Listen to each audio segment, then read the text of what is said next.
High command যারা আছে আমার এই অভিভাবক, আমাদের দলের অভিভাবক, বেসিক্যালি আমাদেরও অভিভাবক, শহীদ প্রেসিডেন্ট জিয়া রহমানের সুযোগ্য সন্তান আমাদের বিএনপি ভারপ্রাপ্ত চেয়ারম্যান জনাব অ্যাক্টিং চেয়ারম্যান জনাব তারেক রহমানের প্রতি আমাদের বিনীতভাবে অনুরোধ রয়েছে যে আপনি আমাদের অভিভাবক, আপনি আমার যে বহিষ্কার, সেই বহিষ্কার আদেশের পুনর্বিবেচনা করে আপনি একটি নিরপেক্ষ তদন্ত টিম দিয়ে আবার এই বিষয়টা একটু তদন্ত করার জন্য আমি বিনীতভাবে অনুরোধ করছি।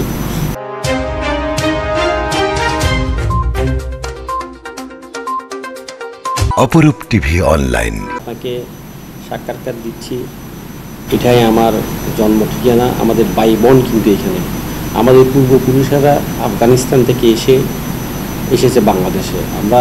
আমাদের কোনো গ্রামের বাড়ি নেই, এটাই আমাদের জন্মস্থান। আমার জন্মর পর থেকে আমরা যখন ছোটো ছিলাম, যখন আমরা স্কুলে পড়তেছিলাম, তখন আমার দাদা শহীদ প্রেসিডেন্ট জিয়া রহমানের ভক্ত ছিল। আমাদের একটা দোকান ছিল চকবাজারের, চায়ের দোকান। শহীদ প্রেসিডেন্ট জিয়া রহমান যখন আপনার চট্টগ্রাম শহরে এসেছিলেন এবং চকবাজার কাঁচা বাজারে একদিন এসেছিলেন, উনি বিএড কলেজে একটা সমাবেশ করেছিলেন। ওই সময় আমার দাদা কাঁচা বাজারে যখন এসেছিল, তখন আমার দাদা সাথে ওনার সাথে সাক্ষাৎ করে হ্যান্ডশেক করা হয়। তখন থেকে আমার দাদা কিন্তু শহীদ প্রেসিডেন্ট জিয়া রহমানের ভক্ত হয়ে যে বিএনপির রাজনীতিকে তখন থেকেই পছন্দ করেছিল। এবং শহীদ প্রেসিডেন্ট জিয়া রহমান যখন শাহাদাত বরণ করেন, তখন আমার দাদা 2 গরু জব করে মেজবান দিয়েছিল। তার পরিবর্তিতে আমার বাবা বিএনপির রাজনীতির সাথে যুক্ত ছিল, আমাদের পশ্চিমবঙ্গের ওয়ার্ড বিএনপির রাজনীতির সাথে যুক্ত ছিল। আমাদের ওই ওয়ার্ডের আপনার সভাপতি ছিল, 22 বছর সভাপতি ছিল আলহাজ নাসিরউদ্দিন সাহেব। ওনার সাথে আমার বাবা রাজনীতি করেছে, একই আমার বাবার বন্ধু। তার ধারাবাহিকতা আমাদের এই পরিবারটা কিন্তু আসলে বিএনপি পরিবার। আমরা যে ভাইরা আছি, আমরা সকল ভাই কিন্তু আমার সব চাচারা যারা আছে সবাই কিন্তু আমরা বিএনপি পরিবারকে বিশ্বাস করি। আমাদের পরিবারের একজন মানুষ আপনি আওয়ামী লীগ করে এরকম আপনি দেখাতে পারবেন না। আমাদের পরিবারের একজন মানুষ আপনি জামাত করে অথবা আদারওয়াইজ অন্য দলকে এরকম কোনো ইতিহাস আমাদেরকে দেখাতে পারবেন না। আজকে এই ফেসিবাদী পুলিশ সরকারের বিরুদ্ধে আমরা আন্দোলন করতে গিয়ে আমি নিজেও জেলে ছিলাম, আমার 3-4 ভাই জেলে ছিল, এবং আমার অফিসে স্টাফ যারা ছিল তারাও কিন্তু জেলে ছিল। তো এটাই হলো যা আমাদের রাজনৈতিক ইতিহাস। আমরা জিয়া পরিবারকে ভালোবাসি, যতদিন বেঁচে থাকবো ততদিন জিয়া পরিবারকে ভালোবেসে যাবো। আপনার শুরুটা কোন দল? দীর্ঘদিন ধরে আমাদের ওয়ার্ড ছাত্রদল রাজনীতির সাথে সম্পৃক্ত ছিলাম, তখন থানা রাজনীতির সাথে সম্পৃক্ত ছিলাম। ছাত্রদল থেকেই আমি যুবদলের রাজনীতিতে পদার্পণ করি। দীর্ঘদিন ধরে আমরা ছাত্রদল করেছিলাম। তারা রাজনীতিকে বিশ্বাস করে, ত্রাসের রাজনীতিকে বিশ্বাস করে, দলসাত্মক রাজনীতিকে বিশ্বাস করে। এটা আসলে অত্যন্ত নিন্দনীয় একটি বিষয়। হত্যার রাজনীতি কারো কাম্য নয়। তো আমরা মনে করি, আমরা যারা রাজনীতিবিদ, আমাদের সকলের মনোবাসনা থাকা উচিত জনের সেবা করা, রাষ্ট্র সেবা করা, জনকল্যাণমূলক কর্মকাণ্ড করা এবং রাষ্ট্রের কল্যাণে কাজ করা। এটাই আমাদের সকল যারা আমরা রাজনীতি করি, আমাদের চিন্তা চেতনা সেটাই হওয়া উচিত। কেননা আমরা কেন রাজনীতি করি শুধুমাত্র দেশের সেবার জন্য, জনগণের সেবা, মানুষের সেবা করার জন্য। আমি যদি ধরেন মানুষের যদি সেবা করতে চাই, জনগণের যদি সেবা করতে চাই, আমি যদি ব্যক্তিগতভাবে যদি সেবা করতে চাই, আমি কিছু সংখ্যক জনগোষ্ঠীকে আমি সেবা দিতে পারবো। যদি আমি কখনো একটি বড় বৃহৎ রাজনৈতিক দলের সাথে তাদের সম্পর্ক রেখে তাদের সাথে কাজ করে যদি আমি সেবা করতে চাই, তাহলে আমি পুরো বৃহৎ জাতিকে সেবা করতে পারবো।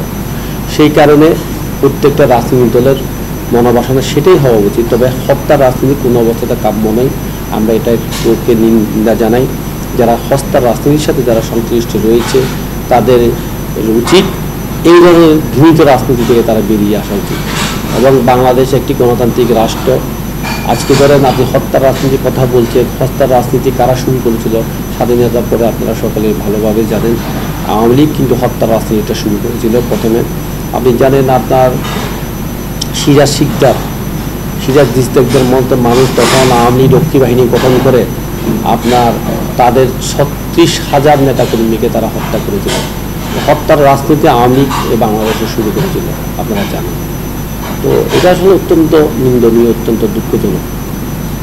বাংলাদেশের জন্য পিয়ার প্রতিনিধি যে নির্বাচনের কথা বলা হচ্ছে, এটা আসলে তো পিয়ার পদ্ধতি নির্বাচন করার অর্থই হচ্ছে যে একটি দুর্বল গণতন্ত্র প্রতিষ্ঠিত করা, যেটা আমি মনে করি। বিএনপি এবং বড় দল যারা আছে তারা চাচ্ছে না পিয়ার পদ্ধতি। পিয়ার পদ্ধতির ভিতরে আসলে কি আমাদের জানা উচিত? পিয়ার পদ্ধতি যদি আপনি যদি 1% যদি একটা দল ভোট পায়, তাহলে সংসদে সে 3টা আসন পাবে। যারা 10% ভোট পাবে সংসদে তারা গিয়ে আপনারা 30টা তারা আসন পাবে। এটাই তো পিয়ার পদ্ধতি। এটা হলো যে পিয়ার পদ্ধতি যদি নির্বাচন হয়, যেটা আনুপাতিক হারে ভোটের নির্বাচন, সেই নির্বাচন হলে বাংলাদেশে একটি প্যারালাইসিস গভর্নমেন্ট আসবে এবং প্যারালাইসিস একটা সংসদ হবে। পশ্চিমা বিশ্ব এবং আমাদের পার্শ্ববর্তী যে রাষ্ট্র তারা কিন্তু পিয়ার পদ্ধতির নির্বাচনটা চাচ্ছে, এবং যারা ছোট ছোট দল তারাও কিন্তু পিয়ার পদ্ধতির নির্বাচন চাচ্ছে। কেন চাচ্ছে পিয়ার পদ্ধতির নির্বাচন চাওয়ার অর্থই হচ্ছে এই ছোট ছোট দল যদি তারা যদি নির্বাচনের মাধ্যমে আসে, তারা কিন্তু সংসদে আসতে পারবে না, এবং তাদের স্বার্থের জন্য দেশের বৃহত্তর জাতি গোষ্ঠী এবং দেশের স্বাধীনতার সর্ববৃহৎ থেকে তারা আজকে যে এই পিয়ার পদ্ধতির নির্বাচন হলে দেশের স্বাধীনতার সর্ববৃহৎ থেকে যে হুমকির মুখে পড়বে। কেননা আমি আপনাকে এক্সপ্লেইন করি, যদি পিয়ার পদ্ধতির নির্বাচন হয়, যেমন আমাদের পাহাড়ি অনেক জনগোষ্ঠী রয়েছে আপনারা জানেন, তারা একটি দল তৈরি করবে, এবং আমাদের দেশে হিন্দু, বৌদ্ধ, খ্রিস্টান ঐক্য পরিষদ একটা সংগঠন রয়েছে, তারাও দল করবে। দল করার পরে তাদের কিন্তু অনেক জনসমর্থন রয়েছে আপনারা জানেন, যে পাহাড়ি যারা উপজাতিরা রয়েছে তাদের অনেক জনগোষ্ঠী রয়েছে আপনারা জানেন। এই সকল পিয়ার পদ্ধতি যদি নির্বাচন করে তারা যদি সংসদে আসে, তখন একটা প্যারালাইসিস গভর্নমেন্ট হবে। এবং পশ্চিমা বিশ্ব সেটাই চাই। আমাদের দেশে যদি গণতন্ত্র দুর্বল থাকে, দুর্বল রাষ্ট্র কাঠামো যদি থাকে, তাহলে তারা আমাদেরকে শোষণ করতে পারবে। এই কারণে অনেকে পিয়ার পদ্ধতি নির্বাচনটা চাচ্ছে।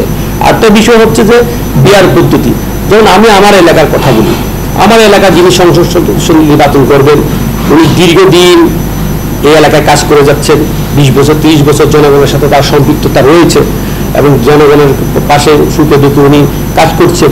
তো পিয়ার পদ্ধতি যদি নির্বাচন হয়, এই যে আমার এলাকার যে ভোটার রয়েছে তারা কিন্তু তার মনোনীত ব্যক্তিকে তারা ভোট দিতে পারবে না, এবং পিয়ার পদ্ধতিতে ভোট কে আমার সংসদ আসলে কে নির্বাচিত হবে আমি জানবো না। তো এই আমরা যে দীর্ঘদিন ধরে ফেসিবাদী হাসিনার বিরুদ্ধে আমরা লড়াই করেছি, মানুষের ভোটের অধিকার ফিরিয়ে দেওয়ার জন্য লড়াই করেছি, আপনারা জানেন মানুষ তার ভোটের অধিকার প্রয়োগ করতে পারে নাই। তো পিয়ার পদ্ধতি যদি নির্বাচন হয়, আমি যে আমার ভোট প্রয়োগ করবো, আমার মনোনীত ব্যক্তিকে আমি প্রয়োগ করতে পারবো না। তো এই কারণে এটাকে গণতন্ত্র বলা হয় না, দুর্বল গণতন্ত্র বলা হয়। তো আজকে যারা ছোটখাটো দল নিজেদের স্বার্থ জন্য যারা এই যে পিয়ার পদ্ধতির কথা বলছে, এরা তাদের স্বার্থের কথা চিন্তা করছে, জনগণের কথা চিন্তা করছে না, রাষ্ট্রের কথা চিন্তা করছে না। তো পিয়ার পদ্ধতির নির্বাচন আমরা এটা চাই না। বাংলাদেশের জনগণ গণতন্ত্র মনা মানুষ গণতন্ত্রকে বিশ্বাস করে, এবং আমি মনে করি গণতান্ত্রিক নির্বাচন যেভাবে হয়েছিল সে ধরনের নির্বাচন হওয়াটাই আমাদের জন্য বাঞ্ছনীয়। হাইকমান্ডকে মিথ্যা তথ্য দিয়ে ওনাদেরকে গুমরাহ করা হয়েছে, এবং মিথ্যা প্রলোভনটা ছড়িয়ে আমার যে চট্টগ্রাম শহর আপনি জানেন আমরা দীর্ঘদিন ধরে কাজ করছি। আপনার সন্ত্রাসের বিরুদ্ধে আমরা লড়াই করেছি, অন্যায়ের বিরুদ্ধে লড়াই করেছি, মাদকের বিরুদ্ধে লড়াই করেছি, দুর্নীতির বিরুদ্ধে লড়াই করেছি, ফেসিবাদী সরকারের বিরুদ্ধে আমরা লড়াই করেছি। বেসিক্যালি আমার এই এলাকাতে আমরা এই জামাত উদ্দেশ্যে একটা এলাকা এখানে রয়েছে, তো তাদের বিরুদ্ধে আমরা কথা বলেছি, গুম হত্যা বিরুদ্ধে আমরা কথা বলেছি, বট বাহিনীর বিরুদ্ধে আমরা কথা বলেছি, আপনার গুপ্ত সংগ্রামের বিরুদ্ধে আমরা কথা বলেছি। এবং বাংলাদেশ চট্টগ্রাম শহরে আপনি জানেন এই যে ইস্কন একটি ধর্মীয় রাজনৈতিক সংগঠন, এই সংগঠনকে ব্যবহার করে একটি জাতিগত দাঙ্গা লাগানোর চেষ্টা করেছিল ইস্কনের কিছু নেতা, তাদের বিরুদ্ধে আমি কথা বলেছি। এবং কথা বলার কারণে তারা খেপে গিয়ে আপনি 2টা অনলাইন পোর্টাল আমার বিরুদ্ধে মিথ্যা তথ্যগুলি আপনার ছাপিয়েছে, কন্টেন্ট তৈরি করেছে। একটা হলো যে আমাদের বিরুদ্ধে কথা বলার কারণে তারা আমার বিরুদ্ধে মিথ্যা প্রলোভনটা ছড়িয়ে নিউজ করেছে, বিভিন্ন নিউজ আপনি দেখেন, তারা কিন্তু কন্টেন্ট তৈরি করেছে। এই কন্টেন্টে শুধু আমাকে চাঁদাবাজ বলা হচ্ছে, বাট আমি কোথায় চাঁদা নিতে গিয়েছি আমার বিরুদ্ধে একটা জিডির কপি দেখাতে পারেনি, একটা স্টিল ছবি দেখাতে পারিনি, একটা স্টিল ভিডিও দেখাতে পারেনি। এখন ডিজিটাল যুগ, আপনি যেখানে যাবেন এখানে সিসি ক্যামেরা রয়েছে, ভিডিও ফুটেজ থাকবে। আদারওয়াইজ আমি তো আর মঙ্গল গ্রহ থেকে এলিয়েন যারা আসছে তাদের থেকে তো আমি চাঁদা চাই নাই, কোনো না কোনো মানুষ থেকে আমি যে চাঁদা চেয়েছিলাম সেই ব্যক্তিটাকে এরকম কোনো এভিডেন্স তারা তৈরি করতে পারেনি। তো তো আমার বিরুদ্ধে ধরেন অভিযোগ করেছেন, আমার হয়তো হাইকমান্ড হয়তো ভুল বুঝেছে, ভুল তথ্য দিয়ে আমাকে আপনার বহিষ্কার করেছে। এটা আমাদের একটা সাংগঠনিক ব্যবস্থা নিয়েছে, এটা সংগঠনের জন্য এটা চলমান প্রক্রিয়া। আমি তাদের কাছে জানতে অবশ্যই চাইব, আমি তাদেরকে মার্সি পিটিশন দিব, অবশ্যই দিব। আমার যদি ভুল ত্রুটি থাকে তারা আমাকে বহিষ্কার করবে, এটাই স্বাভাবিক। আমি যদি প্রমাণ করতে পারি আমি এই কাজে আমার কোনো সংশ্লিষ্ট ছিল না, আমি অপরাধী নই, আমি এটা যদি আমার যদি এভিডেন্সের মাধ্যমে প্রমাণ করতে পারি তারা অবশ্যই আমার বহিষ্কার আদেশ প্রত্যাহার করবে। তবে একটা জিনিস মাথার আমরা বুঝি, জিয়া পরিবারের যে ভালোবাসা, জিয়া পরিবারের আমরা ভালোবাসি, রাজনীতি আমাদের রক্তর ধমনীর সাথে আমাদের মিশে গেছে। আমরা কাগজের পাতায় কলমের খোঁচাইতে আমাকে রাজনীতিকে বহিষ্কার করে দিয়েছে, এটা ঠিক আছে, কিন্তু আমি এটা কখনো মেনে নেব না। কেন মেনে নেব না? রাজনীতি আমার রক্তর ধমনীতে আছে, জিয়া পরিবারের আদর্শকে আমি ধারণ করি এবং বাংলাদেশ জাতীয় যুব দলকে আমি ধারণ করি। আজকে দেখা যাচ্ছে বাংলাদেশে যে একটি অবাধ নিরপেক্ষ নির্বাচনের যে ব্যবস্থা, সেই ব্যবস্থাকে ধ্বংস করার জন্য একটি সংঘবদ্ধ চক্র কিন্তু উঠে পড়ে লেগেছে এবং বিএনপি নেতাকর্মীদের বিরুদ্ধে বিভিন্ন মিথ্যা প্রভাকাণ্ডা ছড়িয়ে বিএনপি রাজনৈতিক ইমেজ নষ্ট করার জন্য একটি সংঘবদ্ধ দল কিন্তু আজকে এই কাজগুলি করতে, এদেরকে প্রতিহত করার জন্য আজকে আমাদের নৈতিক দায়িত্ব রয়েছে। সেই নৈতিক দায়িত্ব থেকে, সেই নৈতিক মূল্যবোধ থেকে আমাদেরকে বহিষ্কার করার পরও আজকে আমরা দেশ এবং জাতির কল্যাণে কাজ করার জন্য আজকে আমরা রাজপথে আমাদের যে আন্দোলন 17 বছর আগে আমরা শুরু করেছিলাম, যে যুদ্ধ আমরা 17 বছর আগে শুরু করেছিলাম, সেই যুদ্ধ আমাদের কিন্তু এখনো শেষ হয় নাই। সেই যুদ্ধ শেষ না হওয়া পর্যন্ত আমরা রাজপথে থাকবো, রাজপথ ছেড়ে আমরা কোথাও যাবো না। নতুন রাজনৈতিক কর্মকাণ্ড করতেছি দীর্ঘদিন ধরে, এই এলাকাতে আমি রাজনীতি করছি, ভালো কাজ করছি। আপনি একটা ভালো কাজ করতে গেলে এটাই স্বাভাবিক, কেউ আপনাকে সাধুবাদ জানাবে, কেউ মুর্দাবাদ জানাবে, এটাই স্বাভাবিক। তা আমরা রাজনীতি যেহেতু করে আমাদের প্রতিপক্ষতে থাকবে, আমাদের প্রতিপক্ষ চাইবে যে আমাদের বিরুদ্ধে কাজ করার জন্য, আমাদের মতাদর্শের বাইরের লোক যারা তারা তো চাইবে আমাদেরকে গিল্টি করার জন্য, আমাদেরকে রাজনৈতিকভাবে হেয় প্রতিপন্ন করার জন্য, আমাদের দলকে যে একটি চাঁদাবাজ রাষ্ট্র দল হিসেবে পরিণত করার জন্য তারা বিভিন্ন কৌশল তো তারা অবলম্বন করবে, এটাই স্বাভাবিক। তবে আমাদের দলের মধ্যেও থাকতে পারে, অস্বাভাবিক কিছু নয়। আমাদের যেহেতু রাজনৈতিক প্রতিযোগিতা আছে, প্রতিদ্বন্দ্বিতা আছে, প্রতিদ্বন্দ্বিতা হয়তো যারা আমার প্রতিদ্বন্দ্বিতা রয়েছে তারাই হয়তো সুকৌশলে আমাকে হয়তো, যেহেতু আপনারা জানেন আমি দীর্ঘদিন যুবদলের রাজনীতির সাথে আমার সম্পৃক্ততা রয়েছে, আর 2018 সাল থেকে আমি যুবদলের সাংগঠনিক সম্পাদকের দায়িত্ব পালন করছি এবং আমি সুনামের সাথে ইমানদারিত্বের সাথে আমার দায়িত্ব পালন করে আসছি। তো আগামী দিনে একটি এই আপনার চট্টগ্রাম মহানগরে একটি যুবদলের কমিটি হয়, আপনারা জানেন যুবদলের কমিটি, সেখানে আমি আপনার সেক্রেটারি প্রার্থী, স্ট্রং প্রার্থী। হয়তো আমাকে এই জায়গা থেকে সরিয়ে দেওয়ার জন্য সুকৌশলে আমার যারা প্রতিদ্বন্দ্বিতা রয়েছে তারা হয়তো এই কাজটি করতে পারে, এটাই স্বাভাবিক। এটা রাজনৈতিক দলের মধ্যে যুগে যুগে হয়ে আসছে, এটাই ভবিষ্যতে হবে এবং এটাই হচ্ছে, আমি সেটাই মনে করি। তো আমার হাইকমান্ড যারা আছে, আমার এই অভিভাবক, আমাদের দলের অভিভাবক, বেসিক্যালি আমাদেরও অভিভাবক শহীদ প্রেসিডেন্ট জিয়া রহমানের সুযোগ্য সন্তান আমাদের বিএনপি ভারপ্রাপ্ত চেয়ারম্যান জনাব অ্যাক্টিং চেয়ারম্যান জনাব তারেক রহমানের প্রতি আমাদের বিনীতভাবে অনুরোধ রয়েছে যে আপনি আমাদের অভিভাবক, আপনি আমার যে বহিষ্কার, সেই বহিষ্কার আদেশের পুনর্বিবেচনা করে, বহিষ্কার আদেশ পুনর্বিবেচনা করে আপনি একটি নিরপেক্ষ তদন্ত টিম দিয়ে আবার এই বিষয়টা একটু তদন্ত করার জন্য আমি বিনীতভাবে অনুরোধ করছি। আমাদের একটি ইসলামিক রাষ্ট্র দল, আপনারা জানেন, ওনারা সেটাই বাংলাদেশে জনগণের মাঝে প্রমাণ করতে চাই। 1986 সালে জামাত কাদের সাথে রাজনৈতিক অ্যালায়েন্স করেছিল। জামাত যখন দেশের ক্লান্তি কাওয়া আসে তখন সবসময় জামাত জাতির সাথে তারা বেইমানি করে। 96-এ তারা আওয়ামী লীগের সাথে ছিল এবং 86 সালে কিন্তু তারা তখনই কিন্তু নির্বাচনে গিয়েছিল, জামাত গিয়েছিল এবং জাতির সাথে বেইমানি করে। স্বৈরাচার বিরোধী যখন আমরা আন্দোলন করেছিলাম, স্বৈরাচারের বিরুদ্ধে লড়াই হয়েছে, আওয়ামী লীগ নির্বাচনে গিয়েছিল। 96 এক্স্যাক্টলি জামাত আওয়ামী লীগের সাথে অ্যালায়েন্স করেছে, সেটা আমরা জানি, দেশ এবং জাতি জানে। যখন 2013-14 যখন নির্বাচন হয়েছে, 14 সালের নির্বাচন, তখন জামাতের এই নেতাকর্মীদের যখন আপনার ইয়াতে যুদ্ধবাদী ইয়াতে যখন ফাঁসি দেওয়া হচ্ছিল, তখন জামাত কিন্তু আন্দোলন করেছিল তাদের নেতাকর্মীদের বাঁচানোর জন্য।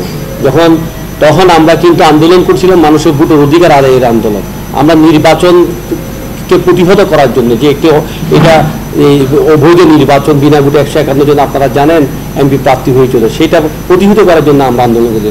সেই আন্দোলনের পরে জামাত আপনি দেখবেন 2015 সালের পরে তারা রাজনীতি থেকে ইনঅ্যাক্টিভ হয়ে গিয়েছিল। 2018 সালে তারা 2013-14 সালে তাদের নেতাকর্মীদের বিরুদ্ধে মামলা হয়েছিল, 2018 সালে যে নির্বাচন, সেই নির্বাচনে কিন্তু আমরা চট্টগ্রাম শহরে যারা জামাতের সাথে আমরা দীর্ঘদিন কাজ করেছি তাদের বিরুদ্ধে কোনো মামলা হয়নি।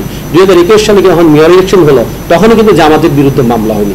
আজকে দেখেন আমরা দীর্ঘদিন ধরে জামাতের সাথে অ্যালায়েন্স করে আন্দোলন করেছি, সংগ্রাম করেছি, কিন্তু আজকে আমরা মনে করি যে জামাত এবং এনসিপি মিলে আমরা যে ফেসিবাদী সরকারের পতন হওয়ার পরে আপনারা জানেন বাংলাদেশের 18 কোটি মানুষ বিশ্বাস করে, পুরো পৃথিবী বিশ্বাস করে বিএনপি একটি যদি অবাধ নিরপেক্ষ নির্বাচন হয় বিএনপি সেই নির্বাচনে সরকার গঠন করবে, এটাই সবাই জানে। আজকে সেই বিএনপির জনপ্রিয়তার প্রতি ঈর্ষান্বিত হয়ে জামাত এবং এনসিপি এদের কথা বলি, বিশেষ করে এনসিপি আজকে অঘোষিত সরকার। আপনি দেখবেন এনসিপির নেতাকর্মীরা যেখানে প্রোগ্রাম করতে যায় সরকারি প্রটোকল তারা পায়, সার্কিট হাউস তারা ব্যবহার করে। আপনি একটি জিনিস, তারা অঘোষিত সরকার। আর জামাত বাংলাদেশে এখন সরকারের উচ্চপদস্থ যে জায়গাগুলি রয়েছে তারা পাওয়ার এক্সারসাইজ করতেছে। আজকে যদি বিএনপি গভর্নমেন্ট ক্ষমতায় আসে এনসিপিও সেই কাজটি করতে পারবে না, জামাতও সেই কাজটি করতে পারবে না। তারা চায় কৌশলে নির্বাচনকে যদি বিলম্বিত করা যায়, তারা তাইলে সরকারের যে সুযোগ সুবিধাগুলি যারা এখানে পাওয়ার এক্সারসাইজ করছে এগুলো দীর্ঘদিন তারা করতে পারবে।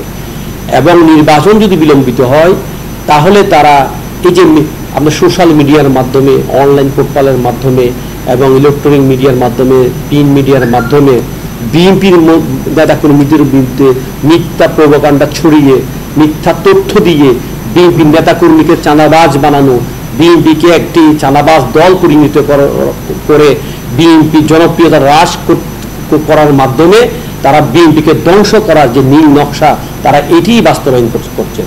আপনি দেখেন গতকাল চকরিয়াতে আপনি দেখলেন এনসিপি একটা প্রোগ্রাম করতে গিয়েছেন, আপনারা জানেন। সেখানে গিয়ে নাসিরউদ্দিন পাটোয়ারি, এই নাসিরউদ্দিন পাটোয়ারি একটা বক্তব্য রেখেছেন। উনি বলছেন কক্সবাজারের নব্য গডফাদার সালাউদ্দিন সাহেবকে বলেছেন উনি নাকি এখানে সিঙ্গির ঘের দখল করছেন, লবণের মাঠ দখল করছেন এবং হাট বাজার দখল, উনি নাকি একজন সন্ত্রাসী দখলবাজ। ওনার মতো একজন নেতাকে যদি তারা গডফাদার বলে, সন্ত্রাসী বলে, চাঁদাবাজ বলে, সেক্ষেত্রে তো আমাদের মতো নেতা কর্মীদের কিছুই না তাদের। এই বক্তব্যটা অত্যন্ত নিন্দনীয়। এটা হচ্ছে কুরুচিপূর্ণ বক্তব্য এবং রাজনীতির শিষ্টাচার বিবর্জিত একটি বক্তব্য। এই সালাউদ্দিন আহমেদ আমাদের নেতা, উনি বিএনপির স্ট্যান্ডিং কমিটির প্রভাবশালী সদস্য, আপনারা জানেন। ফ্যাসিবাদী সরকারের আমলে উনি আন্দোলন সংগ্রাম করতে গিয়ে উনি গুম হয়েছেন। আপনি জানেন উনি পাহাড়ের জঙ্গলে কিন্তু উনি ঘুমিয়েছেন। ইন্ডিয়াতে দীর্ঘ 10 বছর কিন্তু উনি এখানে আপনার মানবতার জীবনযাপন করেছে, আপনারা জানেন। ওনার মতো একজন মহান নেতাকে যদি এ ধরনের কুরুচিপূর্ণ কথাবার্তা বলে, এটা রাজনীতির সাথে আসে যায় না। আমরা বলতে চাই, আমাদের বক্তব্য হলো যে আমরা আপনারা সাংবাদিক ভাইদেরকে প্রতি একটি দৃষ্টি একটা বিষয় নিয়ে আলোকপাত করি যে এনসিপির জন্ম কোথায় হয়েছে। আজকে যারা এনসিপি, এরা এই দলটি গঠিত হয়েছে আজকে 3-4 মাসও হয় নাই, আমার মতে 5-6 মাসও হয় নাই। তারা এত বড় বড় প্রোগ্রাম করে এটা আসে কোত্থেকে? এবং আপনারা জানেন আওয়ামী লীগ ফেসিবাদী সরকার যখন বাংলাদেশের জনগণের উপর যখন শোষণ করেছিল, তাদের প্রত্যেকটা পলিটিক্যাল প্রোগ্রাম বাস্তবায়ন করতো ডিজিএফআই, এবং ডিজিএফআই সেট করে দিত কিভাবে প্রোগ্রাম করতে হবে, কাকে কি করতে হবে না করতে হবে। আজকে আমাদের সন্দেহ হয় এই এনসিপিকে কারা পিছন থেকে তাদেরকে প্যাট্রোনাইজ করছে।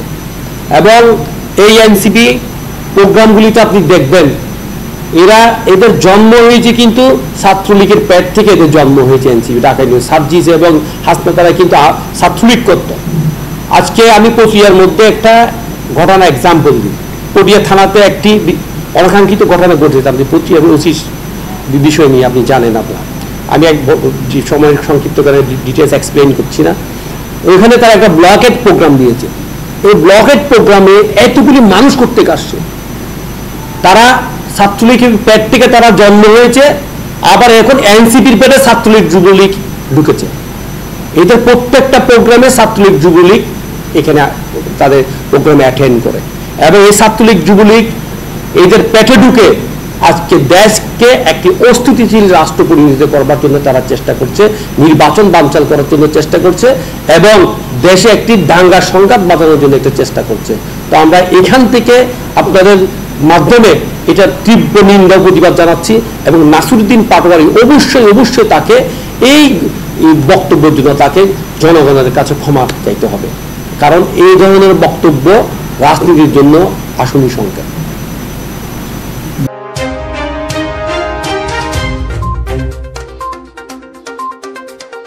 অপরূপ টিভি অনলাইন।